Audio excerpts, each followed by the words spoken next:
Então vamos dar introdução aqui aos conceitos de UML. Você observa aí nessa imagem que para uma casa ela ser feita é necessário um projeto. Sem um projeto pode-se até construir uma casa, mas ela não vai ficar tão perfeita como aquela casa que é construída através de um projeto. Antigamente, não havia uma forma padrão de se analisar e modelar sistemas orientados a objetos. Diferentes metodologias levavam a um desentendimento e confusão por parte de analistas e desenvolvedores, por suas diferentes características, elementos conceituais e notação. Algumas metodologias eram boas em determinadas características, mas ruins ou inexistentes em outras necessidades da análise e modelagem OO.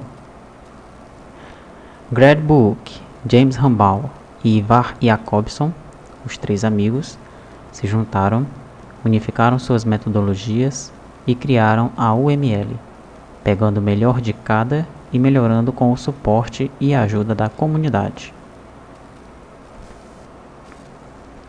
Durante a década de 80, o paradigma da orientação a objetos se libertou dos laboratórios de pesquisa e invadiu o mercado das linguagens de programação visual. Seguindo o exemplo de Smalltalk e C++, diversas linguagens de programação passaram a incorporar os novos recursos de programação orientada a objetos. A maioria delas passaram a incorporar também recursos de interface gráfica, como foi o caso do Turbo Pascal da Borland, que passou a chamar-se Delphi. Essa revolução, ocorrida nas linguagens de programação, exigia dos metodólogos uma postura atualizada sobre como deveria ser a análise e o projeto orientados a objetos. A partir de 89, intensificou-se a elaboração de propostas metodológicas para OO, A e D, que é a análise e o projeto orientados a objetos. Os métodos apresentados eram muito similares, pois compartilhavam os mesmos conceitos básicos, porém, adotavam notações distintas que acabavam confundindo os projetistas.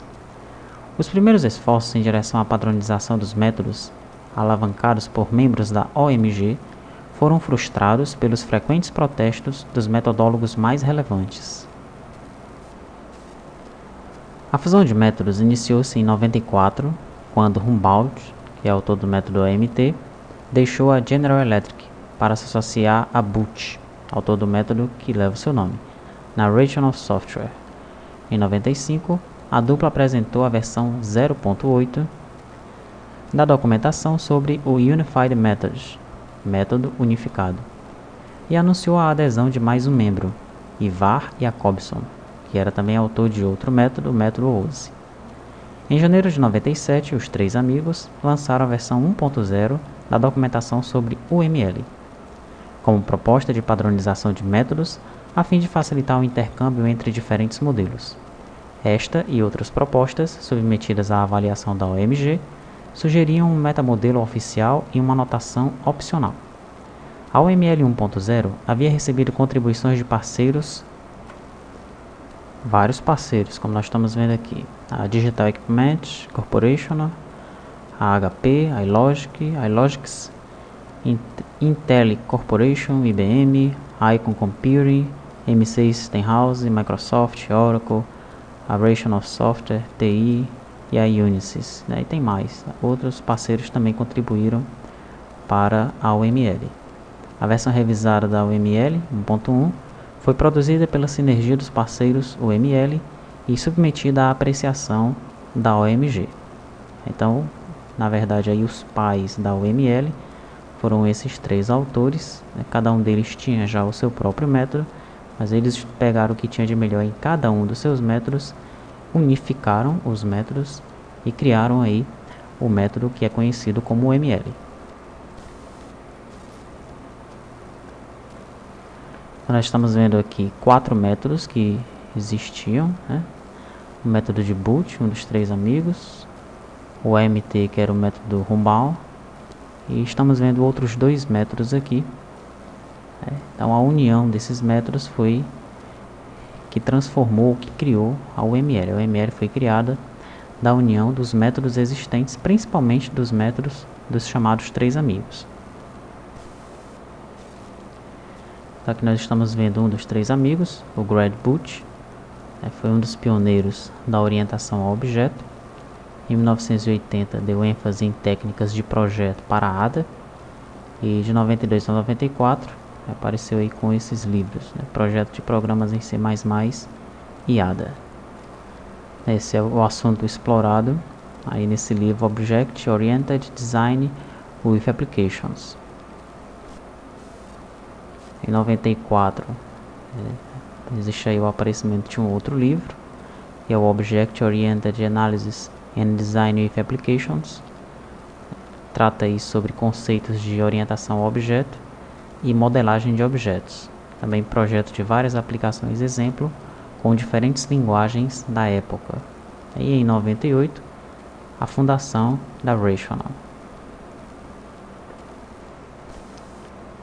E aqui está outro dos três amigos, que é o Ivar Jacobson. Modelagem orientada a objetos baseada em casos de uso. Aí também o Objectory. Então, você está vendo aí o livro, é lançado por ele, tratando aí dos casos de uso e a engenharia de software orientada a objetos. E aqui o terceiro dos três amigos, que é o James Humbaum ou Jim Humbaum. Então, a técnica dele era a OMT, Object Modeling Technique. Foi desenvolvida na General Electric. É uma metodologia baseada em notações pré-existentes, como por exemplo, entidade de relacionamento. E havia aí uma clara distinção entre as três visões do problema. E os livros que ele lançou, Object Oriented Modeling and Design, a tradução para o português, modelagem e projetos baseados em objetos. Então os três amigos aí se juntam na Rational Software e surge a UML.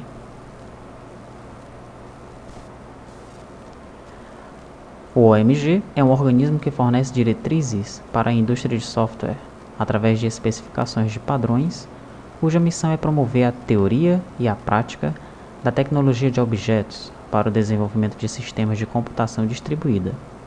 Durante o ano de 97, o conjunto de documentos da UML foi submetido ao OMG para avaliação e adoção desta linguagem como padrão para a descrição da arquitetura de software.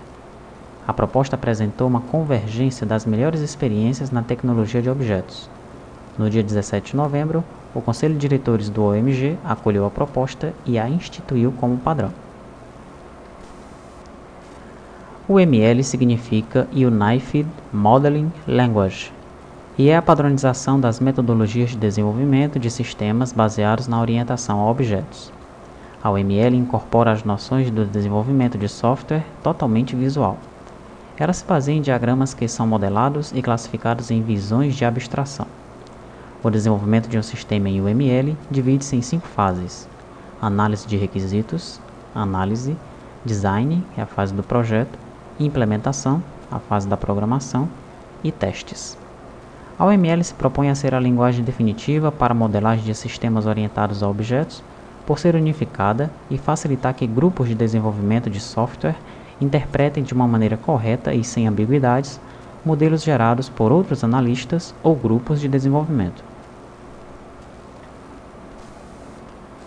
Aqui tive um gráfico, o gráfico histórico da UML. Primeiramente, houve uma junção entre a metodologia de Booch e a metodologia do Rumbaugh, a OMT. Surgiu aí o método unificado, 0.8. Depois, com a metodologia do Jacobson e outras metodologias, surgiu aí a OML 0.9. Daí entram em cena aí os parceiros da OML, surge a OML 1.0. Existe aí a primeira submissão ao OMG em janeiro de 97. Logo após a submissão final ao OMG em setembro de 97. E a aceitação como padrão em novembro de 97, com a OML 1.1. Desde então, houveram aí algumas revisões, surgiu a OML 1.4 E finalmente, atualmente, nós estamos aí com a OML 2.0. Aqui nós podemos ver uma lista dos colaboradores que tornaram possível a OML. Fora aí os 3 amigos, nós podemos ver, por exemplo, aqui o Mellor, que colaborou com os ciclos de vida dos objetos.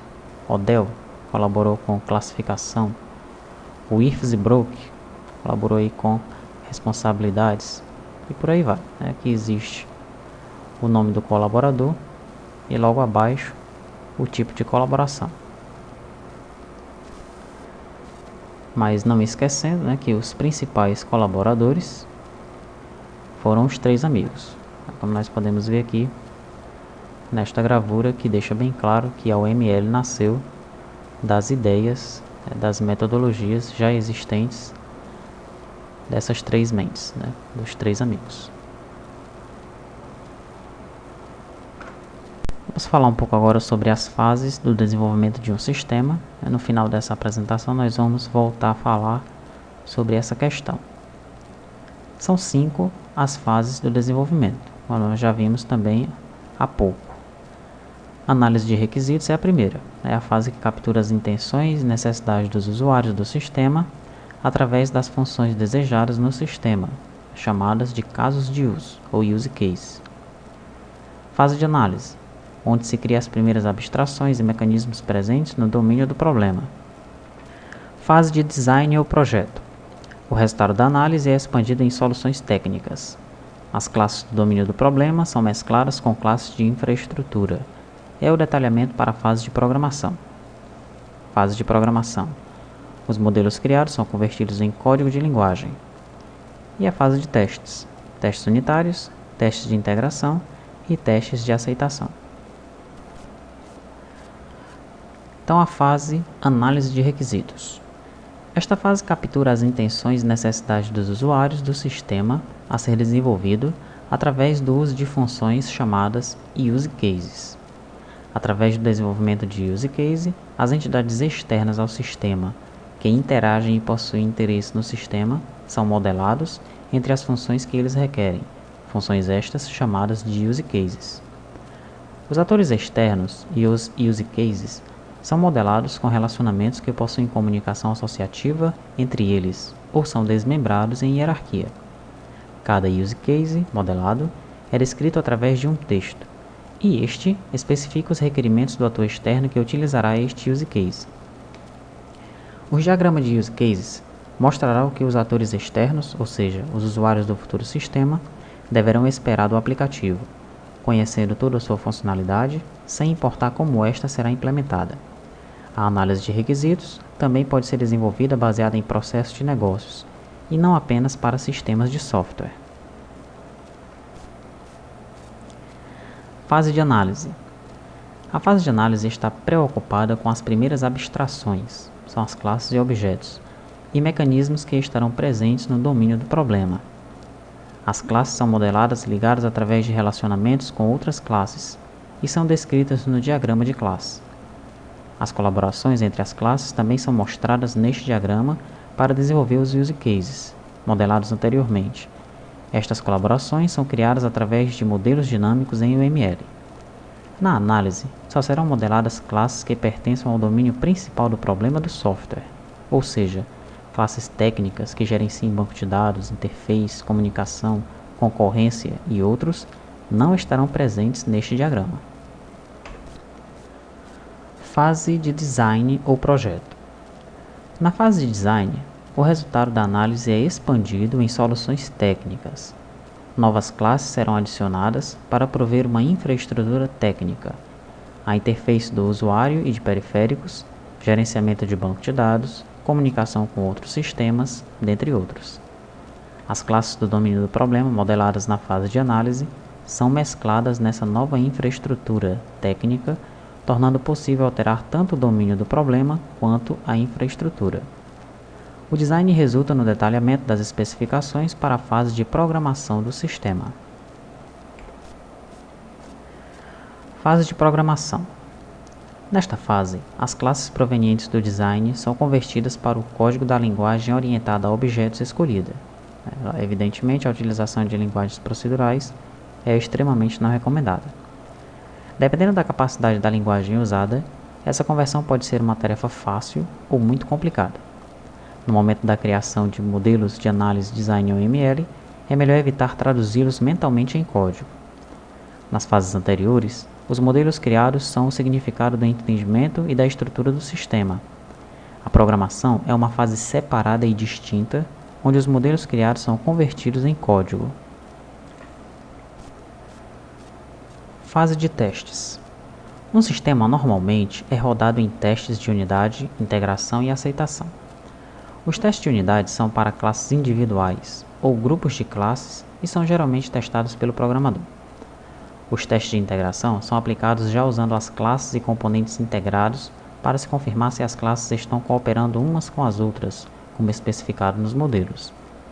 Os testes de aceitação observam o sistema como uma caixa preta e verificam se o sistema está funcionando como especificado nos primeiros diagramas de use cases. O sistema será testado pelo usuário final e será verificado se os resultados mostrados estão realmente de acordo com as intenções pretendidas. Então aqui a gente vê as fases de desenvolvimento neste gráfico. Aqui foram colocadas algumas atividades como concepção, elaboração, construção e transição. Então, aqui os requisitos. Ele fica um pouco aqui na fase de concepção, uma parte na fase de elaboração. No caso aqui foram colocadas apenas 4 fases, não as 5 que nós acabamos de ver. E as fases que nós descrevemos foram colocadas aqui nesse gráfico como atividades. Muito bem. Então aqui na análise, vai se concentrar mais na elaboração do sistema. Projeto vai se concentrar aqui entre a elaboração, vai começar um pouquinho já na concepção, mas a concentração maior é na elaboração e na construção.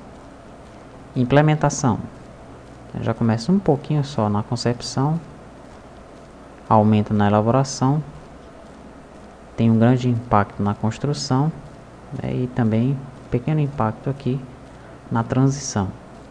E você observa que logo após a concepção do sistema, a fase de testes, ela ocorre em todos os momentos aqui da criação do sistema. Notação da UML.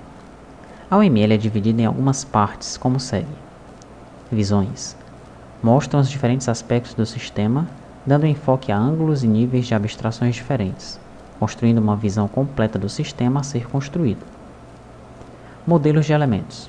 São os conceitos utilizados nos diagramas. Representam definições comuns da orientação a objetos. Mecanismos gerais. Provém comentários suplementares, informações ou semânticas sobre os elementos dos modelos. Diagramas. São gráficos que descrevem o conteúdo em uma visão. A UML possui vários tipos de diagramas que, combinados, formam todas as visões do sistema. Então nós vamos começar analisando as visões. Aqui no caso nós temos 5 visões. A visão central, que é a visão caso de uso. E aí junto dela nós temos a visão de projeto, a visão de implementação, a visão de processo e a visão de implantação. Os sistemas são, geralmente, compostos por diferentes níveis de visões. Cada visão é descrita por um número de diagramas que contém informações que dão ênfase aos aspectos particulares do sistema. Os diagramas podem fazer parte de mais de uma visão do sistema. Vamos observar agora a descrição de cada uma dessas visões e seus respectivos diagramas. Então, a visão caso de uso. Ela focaliza os comportamentos de um sistema. Deve ser transparente para todos os envolvidos na construção do sistema. Quais são os diagramas utilizados nesta visão? São 4. Diagrama de casos de uso, de interação, de atividades e de estado. Visão de projeto. Ela focaliza a estrutura do sistema, mostra as classes, colaborações e as interfaces do sistema. São utilizados 5 diagramas de classes, de objetos, de interação, de atividades e de estado. Visão de processo. Focaliza as questões de desempenho, escalabilidade, mecanismos de concorrência e mecanismos de sincronização. São utilizados aí 5 diagramas de classes, de objetos, de interação, de atividades e de estado. Visão de implementação. Focaliza os artefatos físicos para a efetiva montagem do sistema. São abordados os componentes e outros arquivos que servem para a montagem do sistema. São utilizados aí 4 diagramas de componentes, de interação, de atividades e de estado. Visão de implantação. Focaliza os nós que formam a topologia de hardware em que o sistema será executado. 4 diagramas são utilizados: de implantação, de interação, de atividades e de estado. Modelos de elementos da UML. Os elementos da UML são blocos de construção para os modelos dos diagramas e são essenciais para o entendimento da UML.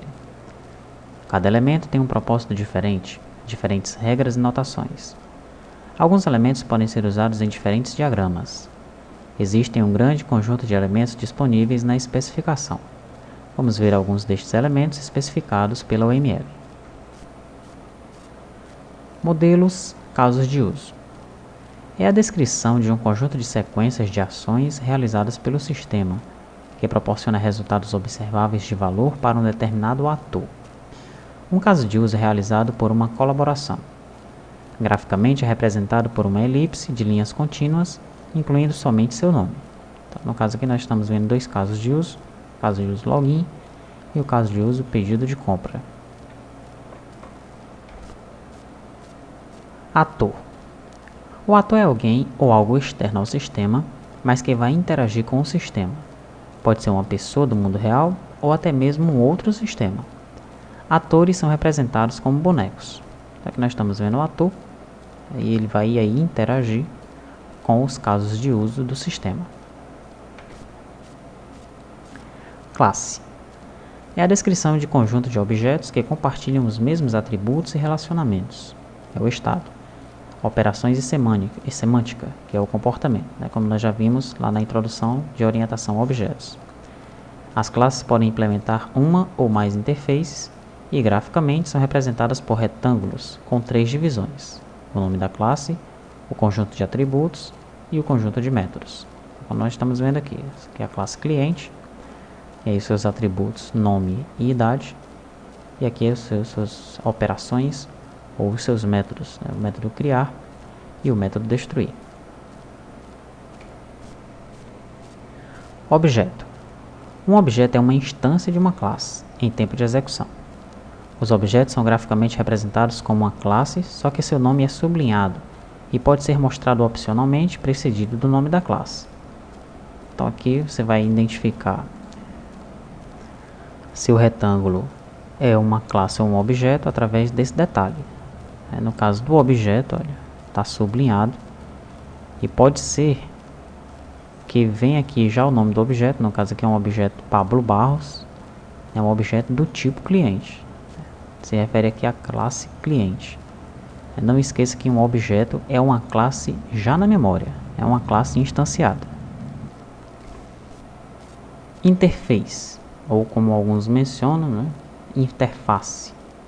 É um elemento que define uma coleção de operações que especificam o serviço de uma classe ou componente. Uma interface representa todo o comportamento externamente visível do elemento. Pode representar todo o comportamento ou apenas parte dele. A interface define um conjunto de especificações de operações, mas nunca de um conjunto de implementações de operações. É representada graficamente por um círculo e o respectivo nome. Uma interface raramente aparece sozinha. Então, no caso aqui desse exemplo, eu tenho aqui a interface DAO, que é o Data Access Object, que é para acesso ao banco de dados, aquela tecnologia de acesso ao banco de dados. Então, todos os métodos para acessar o banco de dados, para inserir e remover, está aqui nessa interface. Que nesse caso ela já foi colocada como se fosse aqui uma espécie de classe, mas está demonstrado aqui em cima, olha, que é uma interface. E herdando dela, vem aqui a pessoa DAO, que tem também os métodos inserir, remover e por aí vai. Estado. Todos os objetos possuem um estado, que é o resultado das atividades executadas por ele.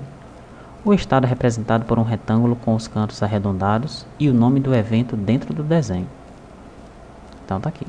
Aqui é a representação de um estado. Tem aqui o nome do evento. E porventura pode aparecer também aqui os atributos e as atividades. Componente.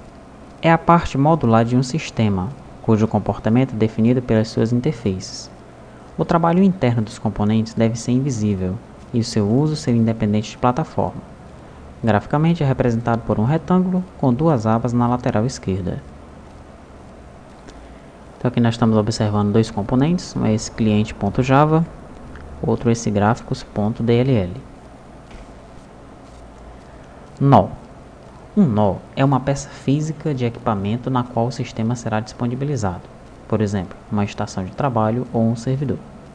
O nó geralmente contém os componentes e outras partes executáveis do código, que podem ser ligados a processos em particular ou espaços de execução.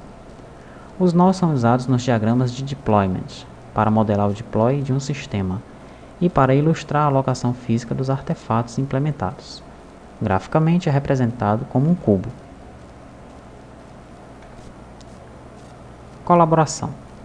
Define as iterações e o comportamento cooperativo, resultado da soma das funções dos elementos. Assim, as colaborações contêm dimensões estruturais e comportamentais. Graficamente são representadas como elipses tracejadas com o seu nome.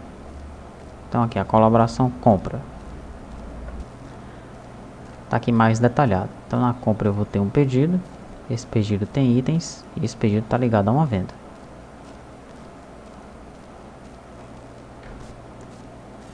Nota.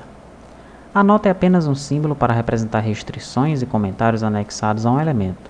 Geralmente usa-se a nota para aprimorar os diagramas. Graficamente é representada por um retângulo com um dos cantos com uma dobra na página. Pacote.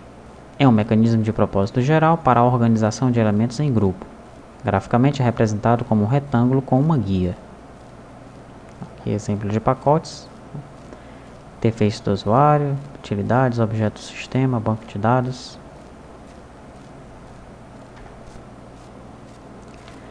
Relacionamentos. Os elementos dos modelos UML estão ligados uns aos outros, especificando o que cada elemento significa ao outro e qual o grau de ligação deles, ou seja, qual a relação lógica entre os elementos. A estas ligações damos o nome de relacionamento. Existem diferentes tipos e graus de relacionamentos. São eles: associação, generalização, dependência e refinamento. Então vamos falar primeiro aqui das associações. A associação representa uma ligação entre dois elementos. Geralmente são expressas como uma linha sólida, de um elemento ao outro, e com um verbo ou substantivo que qualifique a associação. Então veja, cliente está associado com conta corrente, porque um cliente possui uma conta corrente.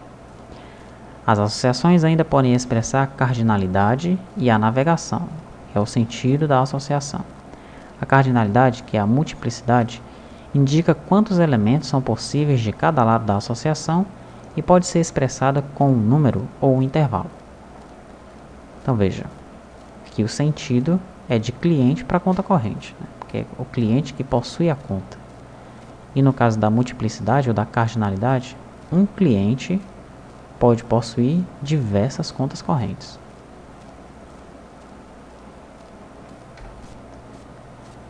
Existem aqui outros dois tipos de associações. A associação recursiva é quando um elemento se conecta a ele mesmo, e a associação tem alguma semântica no modelo. Então eu tenho lá uma entidade pessoa, e pode ser marido, pode ser esposa. Então aqui ela está se conectando a si mesma. Por isso que é chamado de recursiva. Associação exclusiva, quando algumas combinações da associação não são possíveis no domínio do problema. É uma restrição entre duas ou mais associações. No caso do contrato, o contrato está relacionado ou com pessoa ou com a empresa. Aqui mais dois tipos de associação. Associação de classe. Uma classe pode ser associada a uma associação. serve para adicionar informações extras à associação existente. Então eu já tenho aqui duas classes, a classe cliente e a classe processo, né, que estão relacionadas.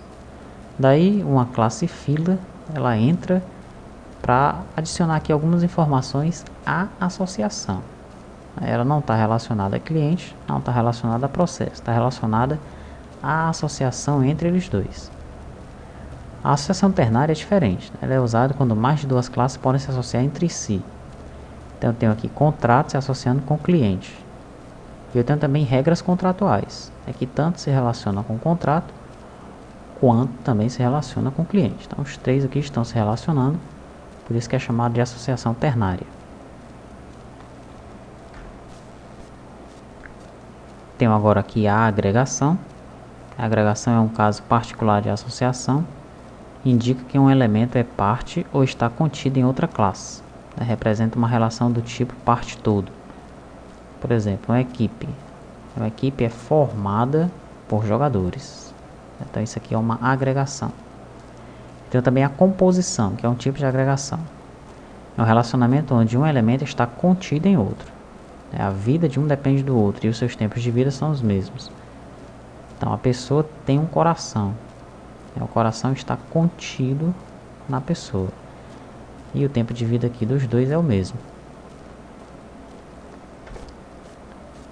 E aqui, ainda nos relacionamentos, nós temos as generalizações. A generalização é um relacionamento entre um elemento mais geral e um mais específico. Os elementos mais específicos possuem todas as características do seu elemento mais geral, como as propriedades e seu comportamento, além de poder adicionar mais características a ele mesmo. As generalizações podem ser normal e restrita. As restritas se dividem em sobreposição, disjuntiva, completa e incompleta. Então nada mais é do que a herança. A generalização é herança. Eu tenho aqui uma conta corrente e uma poupança, porque uma poupança é uma conta corrente. Então todas as características aqui de poupança ele vai herdar de conta corrente. Veículo. Veículo é aqui a mais genérica. Aí eu tenho aqui carro e barco herdando de veículo. E tenho aqui uma herança múltipla, carro anfíbio que herda tanto de carro quanto de barco. Tenho aqui a classe pessoa e tenho duas classes, homem e mulher, herdando todas as características de pessoa.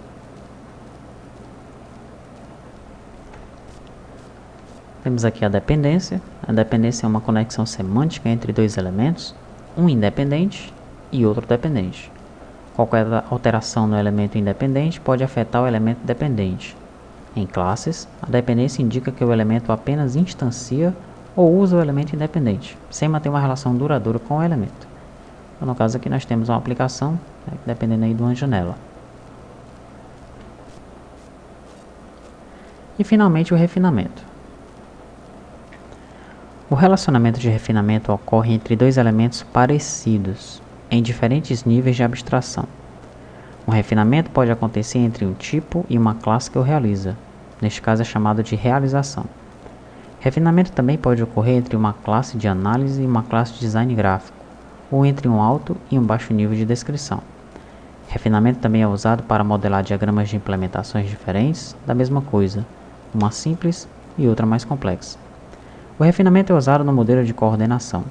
Em grandes projetos, todos os modelos devem ser coordenados.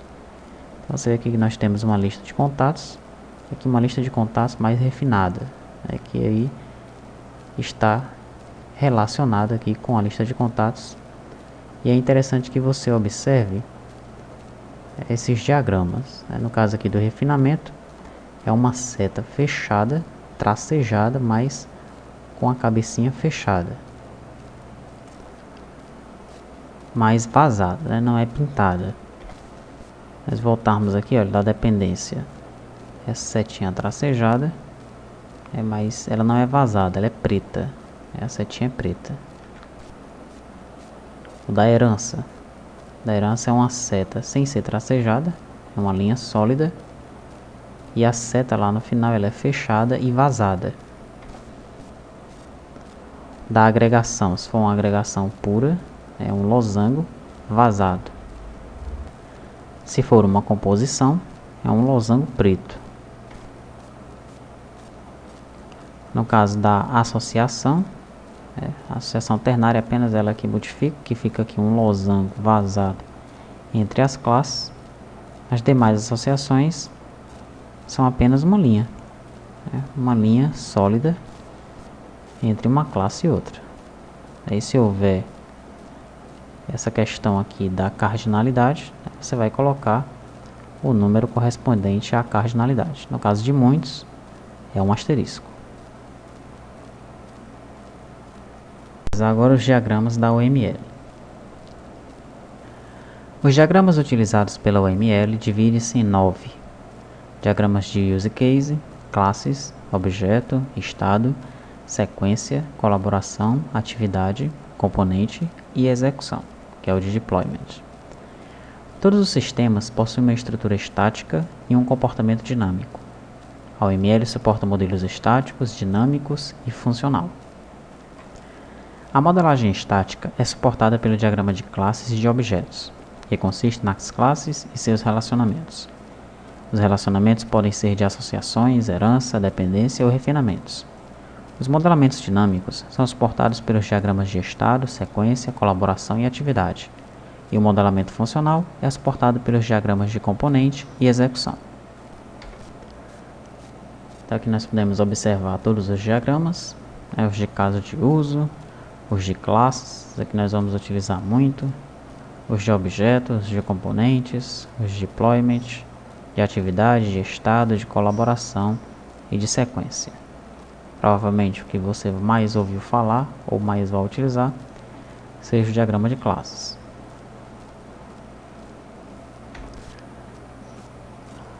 Então vamos aqui a um estudo de caso, para visualizarmos cada um dos diagramas. Imagine aí uma loja que vende seus produtos na internet. Os usuários poderão fazer o login no site, escolher os produtos que desejam adquirir e consolidar o seu pedido com a efetuação da compra, no caso a venda para a loja. Muito bem, então nós temos aqui o primeiro diagrama, que é o diagrama casos de uso.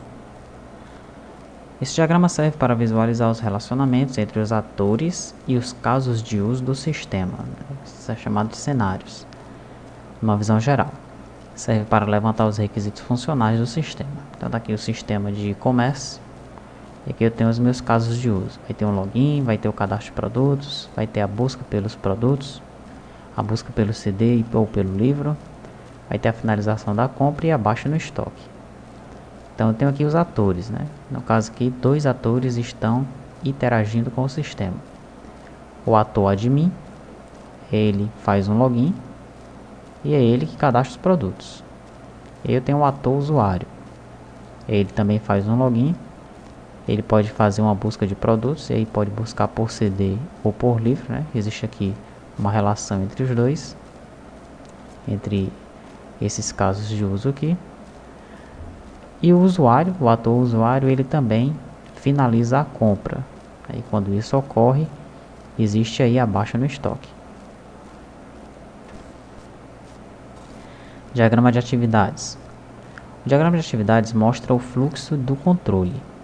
As atividades são representadas como retângulos com cantos arredondados. Tipicamente, as atividades são estados de ação, estados que transitam para outro estado assim que a ação tenha sido completada. Este diagrama pode ser usado em qualquer nível: fluxo dos casos de uso, fluxo do nível de programação, fluxo das regras de negócio e etc. Então aqui no diagrama nós podemos observar o início dele aqui, olha. Inicia com o login do usuário. Logo após essa atividade vem a seleção dos produtos, que pode se repetir diversas vezes, Existe aqui um laço. Então o usuário pode selecionar vários produtos. Após isso, o próximo passo, a próxima atividade, é o fechamento do pedido. Após o fechamento do pedido, o pagamento. Daí vem a aprovação. Na aprovação existem aqui opções, Existe a opção de rejeição e a opção de aprovação. Então, caso o pagamento seja rejeitado, a atividade é compra não efetuada e aí o processo é finalizado. Caso seja aprovado, então 2 atividades ocorrem ao mesmo tempo: o envio dos produtos e a baixa no estoque. E logo após isso, a operação é finalizada. Agora o diagrama de classes. O diagrama de classes mostra a estrutura estática do modelo da aplicação. Este diagrama exibe as classes do sistema e o grau do relacionamento entre elas. Então, aqui estão as classes, na classe produto, item pedido, CD, livro, pedido e venda. Então posso observar aqui da classe produto herda CD e livro. Livro está herdando de produto, CD está herdando de produto. Produto está contido em item de pedido. Então aqui no item de pedido tem a quantidade, mas ele também vai ter aí o código e o valor do produto. Um pedido é formado por itens de pedido, né? Aqui eu tenho aqui uma agregação e aqui uma composição. Aqui é a generalização, no caso a herança. E uma associação, né, entre venda e pedido, né? Com certeza, para existir uma venda eu tenho que ter um pedido. Então aqui é um diagrama de classes, que mostra de forma estática como é que o sistema ele está funcionando. Diagrama de objetos é muito similar ao diagrama de classes, utiliza quase a mesma notação. Esse diagrama mostra uma fotografia dos objetos existentes em um determinado momento na execução do sistema. São úteis para exemplificar relacionamentos complexos entre objetos em determinado momento. Este diagrama também é usado no diagrama de colaboração. Então, em determinado momento, aqui no pedido, né, que é o pedido 1, eu tenho dois itens de pedido, o item 1 e o item 2, estão agregados aí ao pedido. Aí dá para saber que esse item 1 é um CD e que o item 2 é um produto qualquer.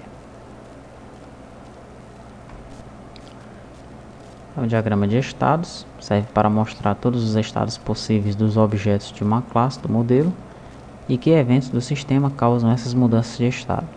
Mas não há necessidade de representar os estados de todos os objetos ou dos objetos de todas as classes. Então você está vendo aí, né? Deixa aí um novo, o item é adicionado, pode ocorrer várias vezes. Na ocasião aí de escolher o item, e aqui na ocasião de fechar, o pedido é fechado e a operação é finalizada. Diagrama de sequência mostra a interação entre os objetos da aplicação arranjados numa linha de tempo. São utilizados para descrever a sequência de um fluxo ou caso de uso da aplicação. É muito útil para se levantar quais são os envolvidos no fluxo e definir a interface de alguns objetos. Então, aqui eu tenho o usuário, né, nesse primeiro momento, no momento 1, está aí iniciando uma venda. Está sendo iniciada uma venda do ponto de vista da loja para este usuário. O usuário ele vai buscar o pedido, vai adicionar o produto, vai adicionar o produto. Logo após isso ele vai finalizar a venda e fechar o pedido. Nesse momento, depois que ele fecha o pedido, ele é direcionado para realizar o depósito. Diagrama de colaboração, semelhante ao diagrama de sequência, mostrando a colaboração dinâmica entre os objetos, mas sem levar em conta a linha do tempo. Neste diagrama, além da troca de mensagens, pode-se perceber o relacionamento entre os objetos. Nós estamos vendo aí o objeto venda e o objeto item pedido, é o relacionamento que existe aí entre eles, sendo chamado de adicionar produto. No caso aí, o adicionar produto é uma mensagem que é passada entre um objeto e outro. Diagrama de componentes. O diagrama de componentes mostra o lado funcional, expondo a relação entre seus componentes e suas dependências.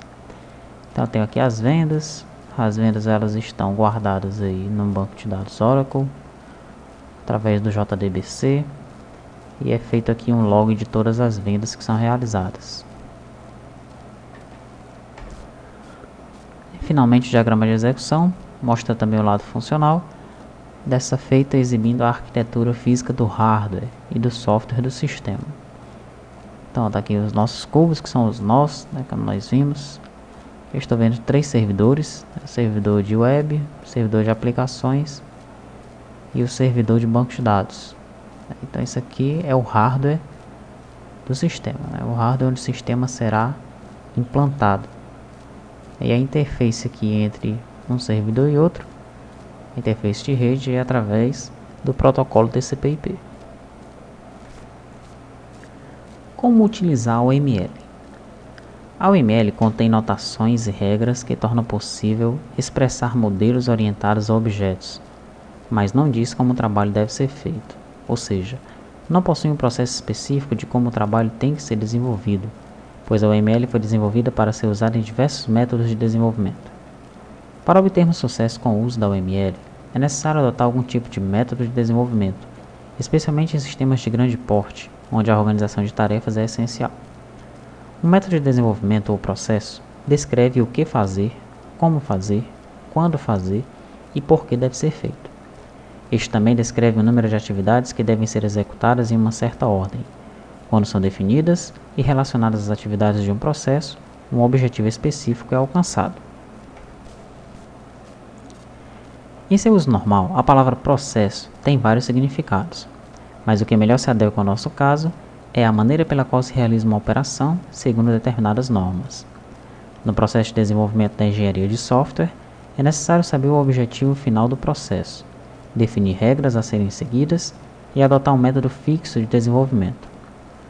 Um método tradicional de desenvolvimento orientado a objetos é dividido em análise de requisitos, análise, design, implementação e testes, como já visto anteriormente. A análise de requisitos captura as necessidades básicas funcionais e não funcionais do sistema que deve ser desenvolvido. A análise modela o problema principal, as classes dos objetos, e cria um modelo ideal do sistema sem levar em conta requisitos técnicos do mesmo. O design expande e adapta os modelos da análise para um ambiente técnico, onde as soluções técnicas são trabalhadas em detalhes. A implementação consiste em codificar em linguagem de programação e banco de dados os modelos criados. E as atividades de teste devem testar o sistema em diferentes níveis, verificando se o mesmo corresponde às expectativas do usuário. Para termos uma noção de uso da UML, vamos pôr em prática 5 estudos de caso, implementando cada um deles em uma ferramenta diferente.